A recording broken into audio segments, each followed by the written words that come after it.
we stand in honor of the legacies of those who came before us. Welcome to the land of the Hopewell tradition.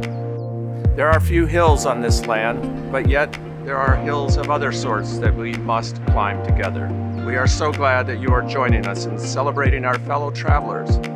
Theirs are lives being well lived and well shared.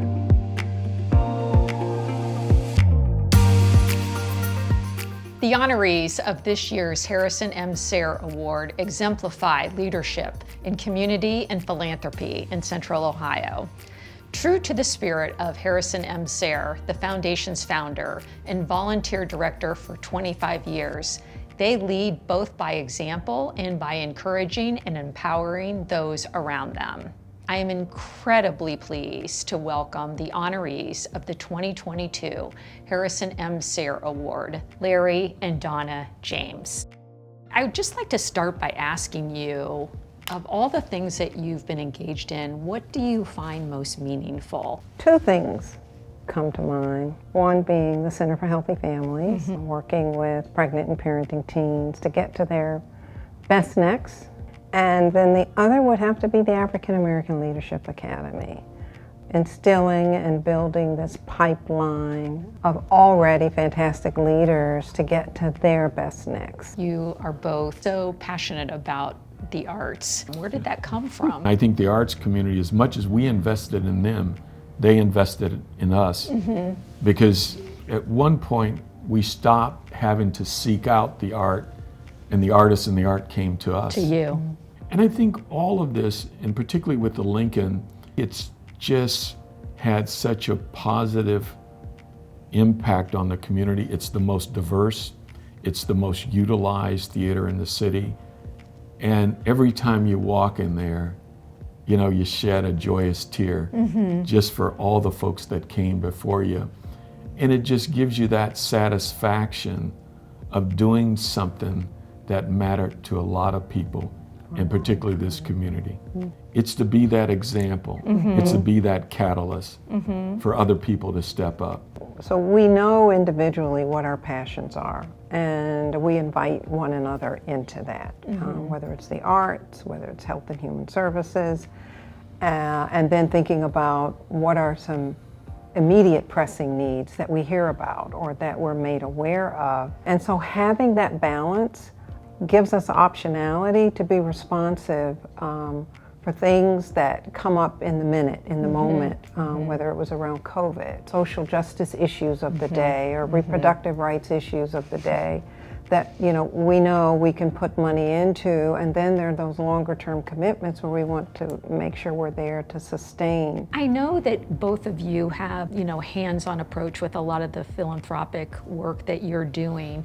Can you tell us a little bit about how your work manifests? Whether the leaders find you or you find the leader, it's a journey, but I think it starts with that. I remember meeting with a young lady to talk about her aspirations career-wise, and I was at the beginning of thinking about the concept of the Center for Healthy Families and the purpose of it. It didn't have a name, didn't have a structure to it, and I'm listening to her tell me her story about her background, and suddenly I realized she's the perfect leader for this concept. So I stop her and I say, I'm sorry, I've got to tell you about this idea. Now, no, that's not why she came to me.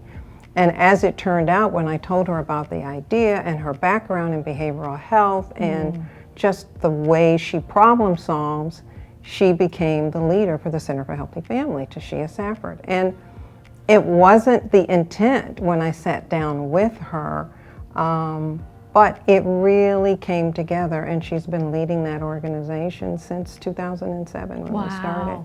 You can be the germ of an idea, or you can be the person to help carry it to the next level, But then it takes collaborators, allies, partners. It sounds like, we're the germ of the idea, the beginning or the seed, but it takes so much to make that seed grow. One of the things that we are capturing kind of this moment in time with this celebration of philanthropy is this movement of the human spirit forward in the community. And as we think about and reflect on those words, what do you think about moving forward? What I am reminded of in terms of movement of the human spirit is that is what's underneath all of us. However we define ourselves physically, emotionally, whatever may be, that human spirit is something that should unite us.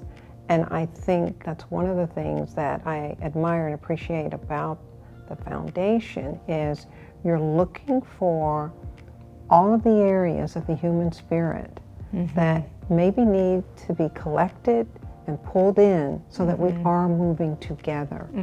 And I saw that, exponentially during the social justice issues, during the COVID. The foundation kept looking for the places and the people whose spirits might be left behind or might not move as rapidly as the rest of us. And it didn't matter, social, economic. Right. It could be, how do you capture hearts and minds so that we're moving together as a community? And if we can improve the quality of life for the people that we come in contact with, there's no greater joy.